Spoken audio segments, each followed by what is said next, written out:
कल की क्लास में हमने डिस्कस किया था इंडियन एविडेंस एक्ट का section 56 and 57 and 58 also, yes, जो कि चैप्टर नंबर 3 में गिवन है, right.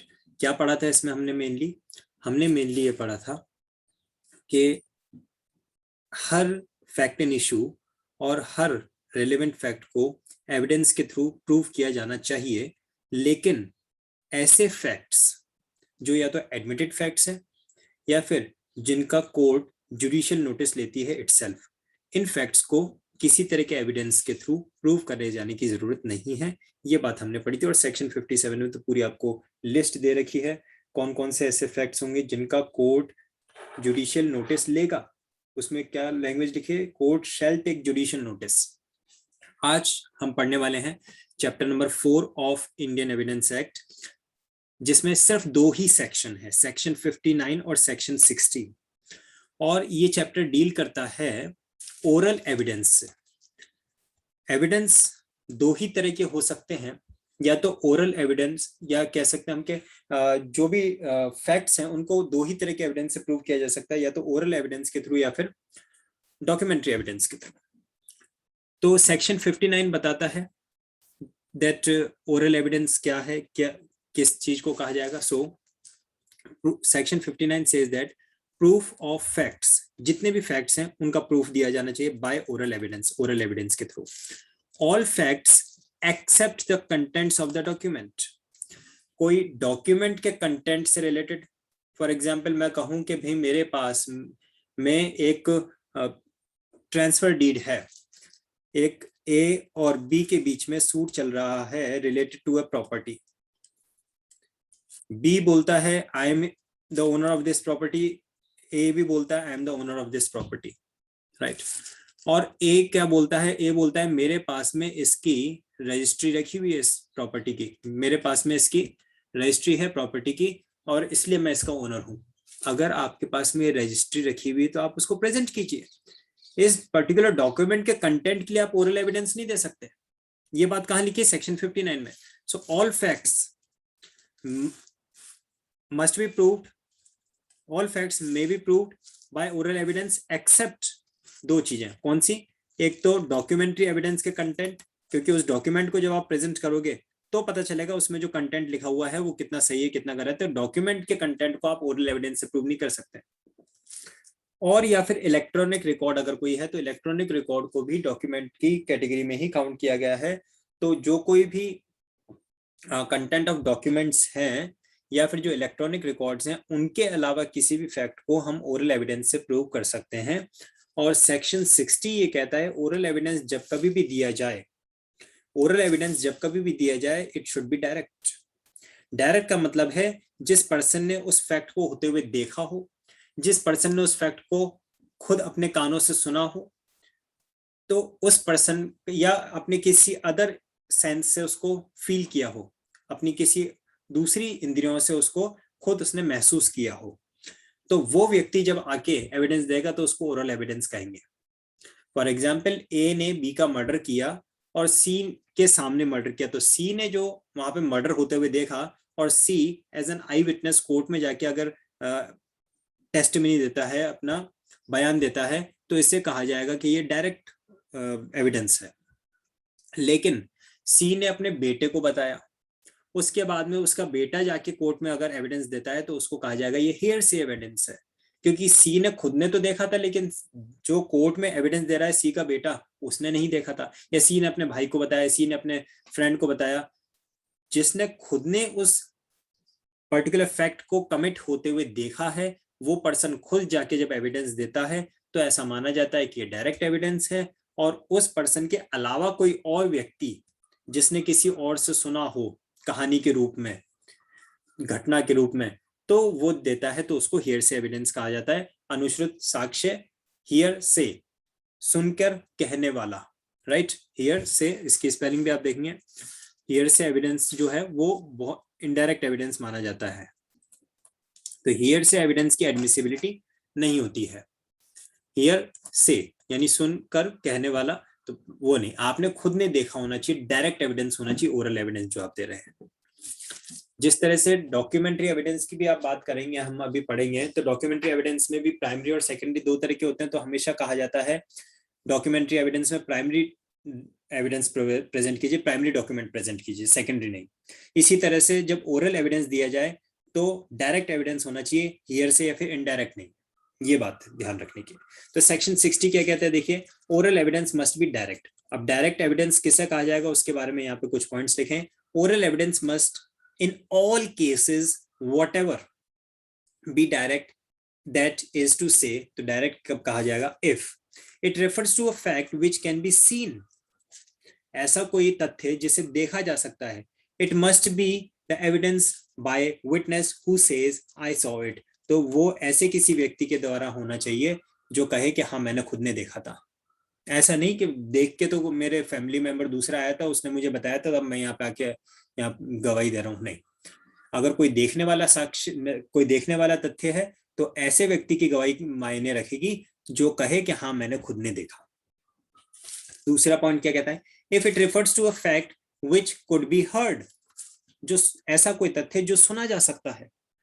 It must be the evidence of the witness who says he heard it, तो ऐसे व्यक्ति का एविडेंस मान्य होगा जो कहे कि हाँ मैंने खुद ने सुना। किसी के घर में लड़ाई हो रही है और उसने खुद ने जोर जोर से लड़ाई की बातें सारी जो आपस में एक दूसरे को लोग कह रहे थे वो सुनी, तो वो खुद जाके एविडेंस देगा तो कहेगा कि हाँ मैंने खुद ने सुना था। हाँ, उसने सुना फिर उसने किसी और को बताया कि कल रात को तो इनके घर में ऐसे लड़ाई हो रही थी, वो उसको ऐसे ऐसे कह रहा था, तो वो फिर हियरसे में चला जाएगा।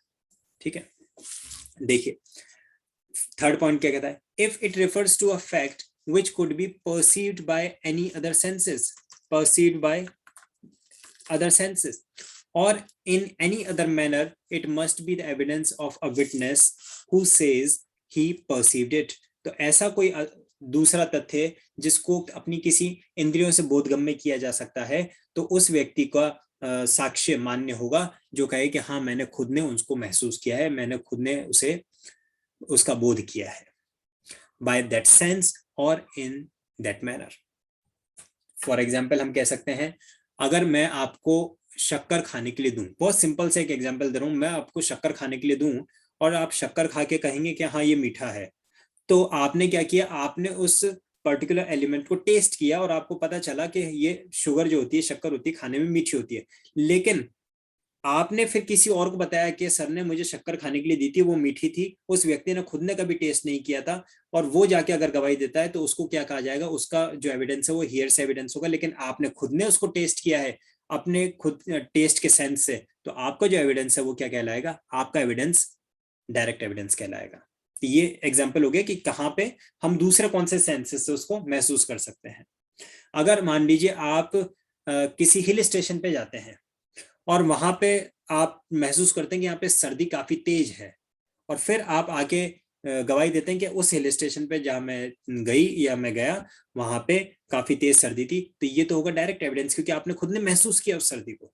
लेकिन आप वो उस हिल स्टेशन पे जो कोई पर्सन कभी नहीं गया और उसको आके आप बताते हैं मैं वहां गई थी, बहुत तेज सर्दी थी, और वो पर्सन जाके कहता है कि हाँ मुझे मेरे फ्रेंड ने बताया कि उस हिल स्टेशन पे सर्दी काफी तेज होती है, तो ये हियरसे में चला जाएगा। क्यों, क्योंकि जिस पर्सन ने खुद महसूस किया उस सर्दी को, तो उसके लिए तरफ उसने खुद ने अगर जाके एविडेंस दिया है तो वो डायरेक्ट एविडेंस में आएगा। फोर्थ देखिए क्या कहता है, if it refers to an opinion और to the grounds on which that opinion is held, या तो ये बात किसी ओपिनियन से रिलेटेड हो या उस ओपिनियन के ग्राउंड्स पे बेस्ड हो, कि कौन से बेसिस पे हमने इस ओपिनियन को फॉर्म किया है, किस आधार पे इस नतीजे पे हम पहुंचे हैं।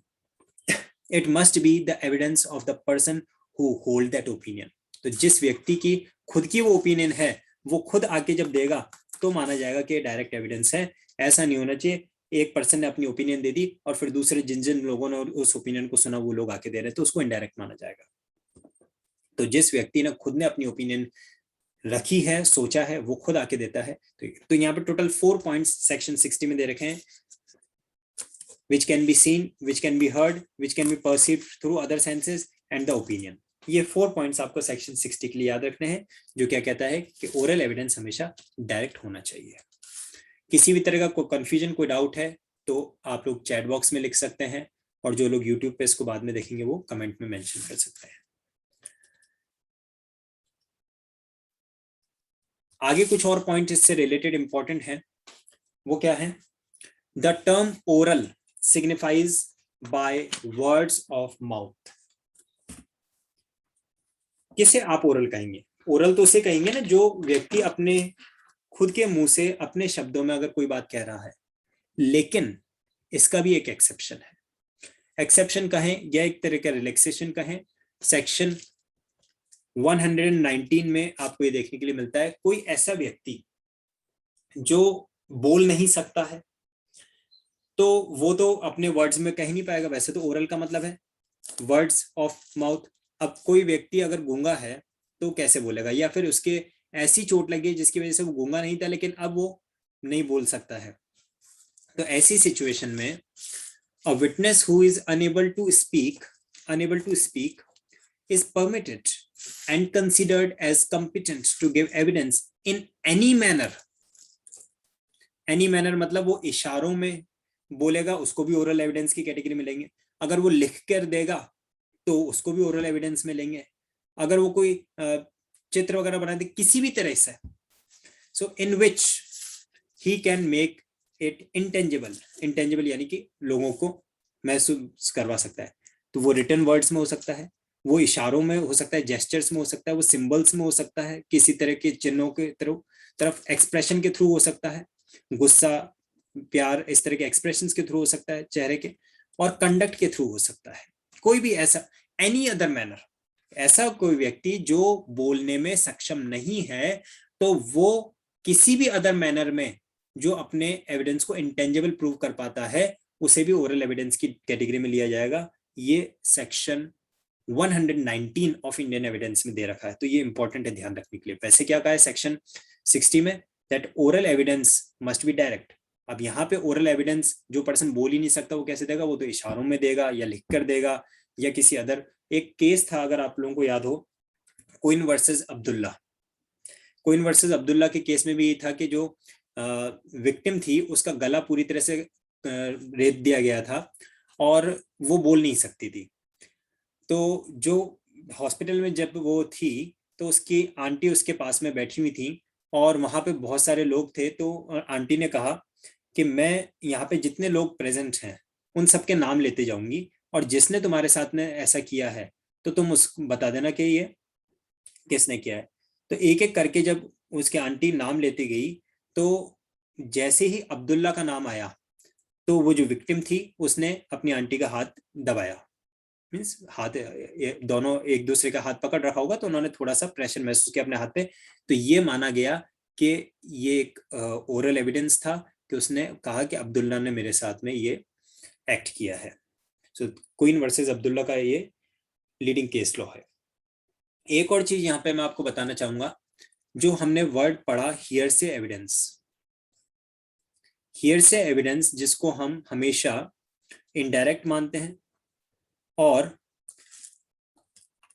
इन द लॉ इसकी कोई भी वैलिडिटी नहीं मानी जाती है, लेकिन हियरसे एविडेंस के कुछ एक्सेप्शंस भी होते हैं।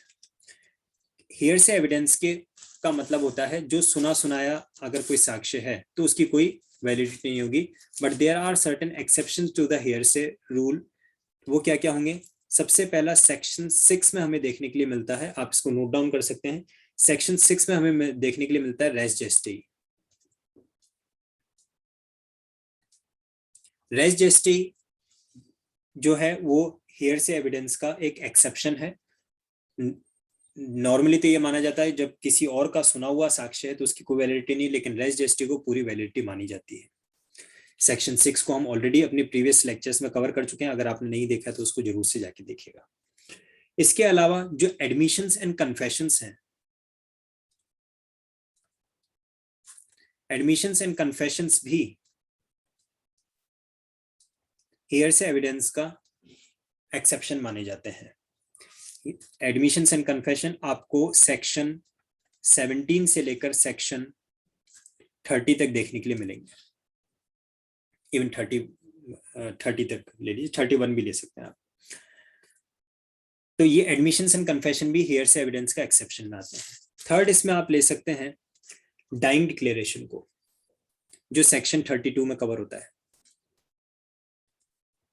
डाइंग डिक्लेरेशन को भी हियर से एविडेंस का एक्सेप्शन माना जाता है, सेक्शन 32 में कवर होता है, सेक्शन 32 क्लॉज 1। इसके अलावा जो ओपिनियन ऑफ एक्सपर्ट्स हैं, ऐसी ओपिनियन जिनको एक्सप्रेस किया गया है in the treatise offered for sale, the opinion of the experts expressed in the treatise offered for sale, वो भी हियर से एविडेंस का एक्सेप्शन माना जाता है। तो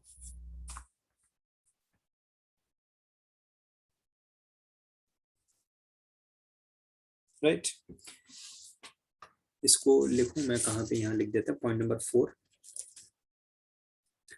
opinion of experts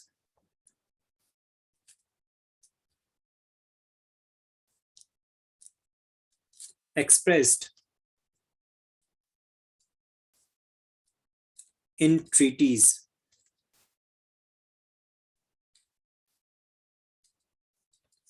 commonly offered for sale।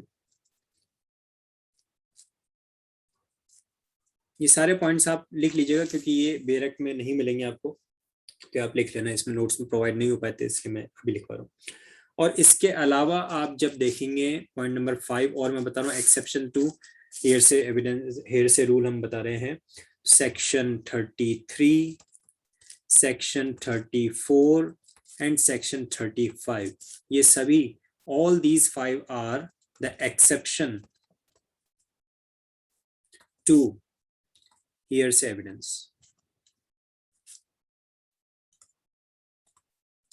तो ये आपको इंपॉर्टेंटली याद रखना चाहिए। कोई कंफ्यूजन, कोई डाउट यहां तक किसी के मन में किसी तरह का? ये वाला जो पॉइंट है ना, ये ट्रीटीज वाला, ये opinion of the experts expressed in the treatise commonly offered for sale, ये आपको सेक्शन 60 के प्रोवाइजो में देखने के लिए मिलेगा। प्रोवाइजो टू सेक्शन 60 आपके बेयर एक्ट में आप देखेंगे, प्रोवाइजो टू सेक्शन 60 में आपको देखने के लिए मिलेगा। चलिए इसके आगे हम बढ़ते हैं। नेक्स्ट हमारे पास में इसी सीक्वेंस में आता है चैप्टर नंबर 5, जो डॉक्यूमेंट्री एविडेंस से डील करता है। हालांकि चैप्टर नंबर 5 में इन ऑल मिला के सेक्शन 61 से लेकर सेक्शन 90 तक कवर होते हैं, 90A तक इवन, राइट। सेक्शन 61 से लेकर सेक्शन 90A तक का ये पूरा का पूरा चैप्टर है, and obviously it's not possible to cover all the sections in a single lecture, तो हम इसको पार्ट्स में लेंगे। आज हम डिस्कस करते हैं कि सेक्शन 61, 62, 63 इनमें क्या लिखा हुआ है। देखिए सेक्शन 61 सबसे पहले देखते हैं क्या कहता है।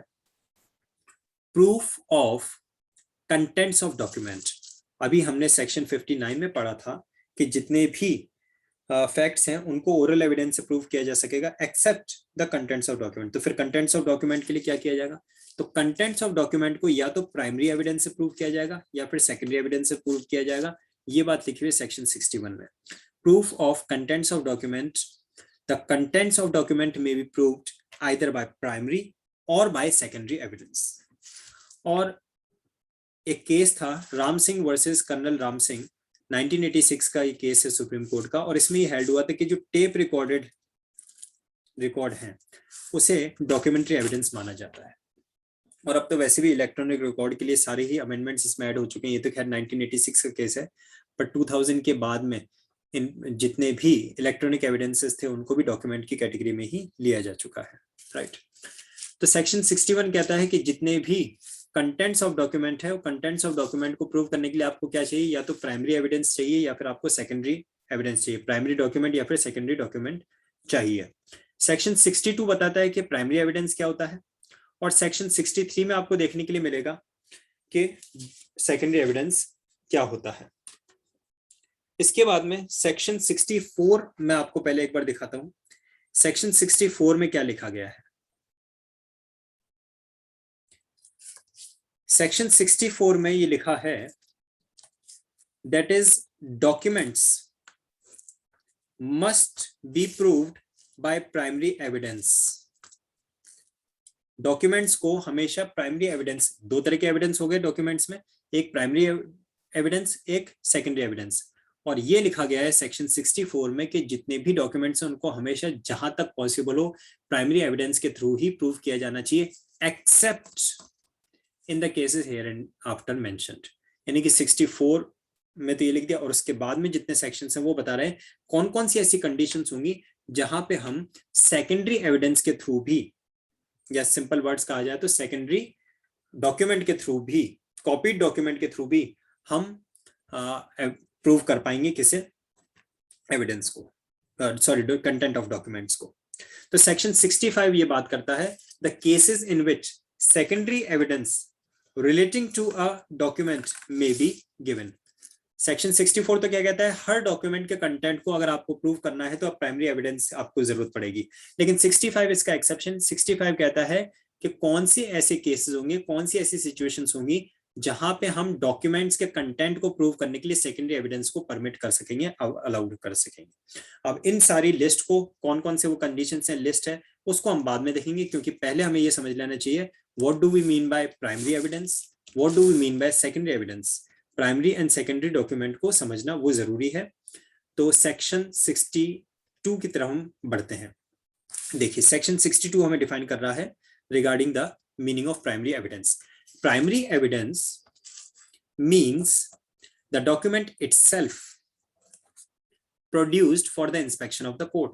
डॉक्यूमेंट एज इट इज खुद वही का वही प्रेजेंट किया जाता है, जिसको सही शब्द यूज किया जाए तो ओरिजिनल डॉक्यूमेंट अगर प्रेजेंट किया जाता है तो वो प्राइमरी एविडेंस है। लेकिन उस डॉक्यूमेंट की फोटोकॉपी प्रेजेंट की जा रही है, उस डॉक्यूमेंट का अदर प्रिंट आउट प्रेजेंट किया जा रहा है, तो वो सब फिर क्या हो जाएगा, वो सेकेंडरी में चले जाते हैं। लेकिन ओरिजिनल डॉक्यूमेंट जब प्रेजेंट किया जाता है, when the document is presented itself, तो उसको क्या माना जाएगा, उसको प्राइमरी एविडेंस माना जाता है। एक्सप्लेनेशन नंबर 1 देखिए क्या लिखता है, where a document is executed in several parts. मान लीजिए कि एक डॉक्यूमेंट है और वो ए और बी के बीच में जो कॉन्ट्रैक्ट हुआ है, तो उसकी 2 कॉपीज बना ली गई। इन दोनों डॉक्यूमेंट्स पे ए ने भी साइन किए हैं, बी ने भी साइन किए हैं, तो ये क्या हो गया, executed in many several parts हो गए। Each part is a primary evidence of the document. तो फिर ये नहीं माना जाएगा कि किसके पास में जो है वो ओरिजिनल है, किसके पास में वो सेकेंडरी नहीं, क्योंकि it has been executed in several parts. Executed का मीनिंग आप समझ सकते हैं कि साइन किया गया, राइट। आप मान लीजिए एग्जीक्यूटेड मतलब साइन किया गया। तो कभी कोई जैसे कॉन्ट्रैक्ट वगैरह एंटर होता है तो उसमें तो सेम एक ही डॉक्यूमेंट की डिफरेंट कॉपीज बना के और सभी पे ओरिजिनल सिग्नेचर किए जाते हैं, तो सभी डॉक्यूमेंट्स फिर वो ओरिजिनल की कैटेगरी में आ जाते हैं। So where a document is executed in several parts, each part is primary evidence of the document. तो हर पार्ट को प्राइमरी ही माना जाएगा। फर्दर देखिए क्या लिखा है एक्सप्लेनेशन में, where a document is executed in counterparts, each counterpart being executed may by one or some other parties only, each counterpart is primary evidence as against the parties executing it।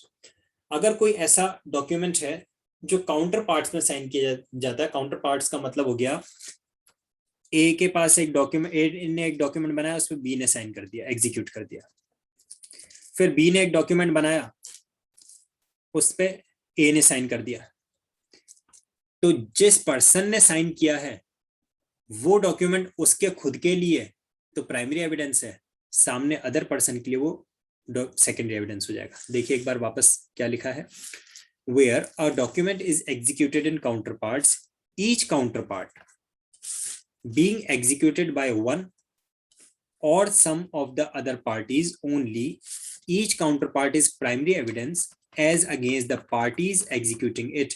जो person उसे execute कर रहा है, जो person उसे sign कर रहा है, उसके लिए खुद के लिए वो प्राइमरी एविडेंस है, अदर पर्सन के लिए वो क्या हो जाएगा, सेकेंडरी एविडेंस हो जाएगा। Explanation number 2 to section 62। Section 62 किस बात में के बारे में बात कर रहा है कि प्राइमरी एविडेंस किसे कहा जाता है। एक्सप्लेनेशन नंबर 2 बताता है where a number of documents are all made by one uniform process. One uniform process का मतलब है जैसे न्यूज़पेपर, एवरी डे मॉर्निंग में न्यूज़पेपर प्रिंट होते हैं, तो आप सभी जानते हैं न्यूज़पेपर तो 1 2 4 तो प्रिंट होते नहीं है, एक बार में जब चलती है तो there are thousands of copies of the newspaper are printed at the same time. तो वो क्या है, वो एक वन यूनिफॉर्म प्रोसेस से प्रिंट हो रहे हैं। तो अब मान लीजिए आपने एक न्यूज़पेपर जो आपके घर पे आया और सेम डेट का, सेम मींस दैनिक भास्कर या राजस्थान पत्रिका जो भी आपके पास आया, सेम न्यूज़पेपर आप मार्केट से 2 घंटे बाद जाके परचेज करते हैं या 4 दिन बाद भी आप सेम डेट का जब परचेज करते हैं, तो वो दोनों ही प्राइमरी एविडेंस की ही कैटेगरी में आएंगे। क्यों ऐसा? Because they have been printed, they have been made by the same uniform process, one single uniform process। आप फोटो क्लिक करवाने गए किसी लैब पे, कलर लैब पे आप फोटो क्लिक करवाने गए अपनी पासपोर्ट साइज फोटो, तो वहां पे ऐसा सिस्टम रहता है भी 20 रुपए में 10 फोटोग्राफ्स दी जाएंगी या 20 रुपए में 5 फोटोग्राफ्स दी जाएंगी। तो सपोज उन्होंने 20 रुपए में आपको जो 5 फोटोग्राफ्स दी, वो पांचों की पांचों फोटोग्राफ्स क्या मानी जाएंगी, वो वन यूनिफॉर्म प्रोसेस से बनाई गई हैं, इसलिए उनको सबको प्राइमरी एविडेंस ही माना जाएगा। लेकिन हाँ, एक फोटो आप खुद फोटो लेके गए और फोटो से फोटो आपने बनवाई, तो अब ये जो फोटो से फोटो आपने बनवाई है ये सेकेंडरी एविडेंस में चला जाएगा। आपने खुद बैठे और आपने फोटो खिंचवाई और उस एक क्लिक के जितनी भी कॉपीज बनाई गई 10 12 15 20 100 वो सारी प्राइमरी हैं, लेकिन उस फोटो से जब फोटो बनाई जाती है तो फिर वो क्या हो जाएगा, वो सेकेंडरी में चला जाता है। तो एक्सप्लेनेशन नंबर 2 यही बात कर रहा है, where a number of documents are all made by one uniform process as in the case of printing, lithography और photography, each is primary evidence, each is primary evidence of the contents of the rest, but where they are all copies। अगर वो एक copies हो जाती है original की, मैंने आपको बताया ना कि आपके पास ऑलरेडी फोटो पड़ी थी, आपकी एक ही बची थी, आपने सोचा इसकी 5 कॉपी और बनवा ले, तो वो फोटो आप लेके गए भी इस फोटो की आप फोटो बना दीजिए, तो अब क्या हो जाएगा, अब वो सेकेंडरी एविडेंस में चला जाएगा।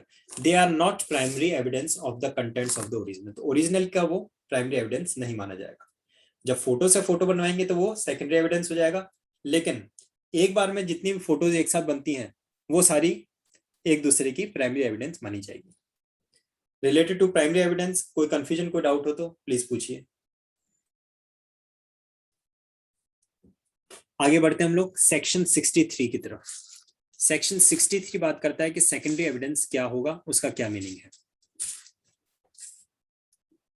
थोड़ा सा टाइम एक्सीड हो रहा है आज, ठीक है, फिर भी हम यहाँ तक कंप्लीट कर देते हैं, फिर डिफरेंस बिटवीन प्राइमरी एविडेंस और सेकेंडरी एविडेंस को हम कल देखेंगे। सेकेंडरी एविडेंस देखिए क्या है। Secondary evidence means and includes certified copies. अब आप लोग क्योंकि लॉ फील्ड से जुड़े हुए हैं तो मुझे उम्मीद है पूरी पूरी सर्टिफाइड कॉपीज का आप मीनिंग जानते होंगे। कोर्ट में एक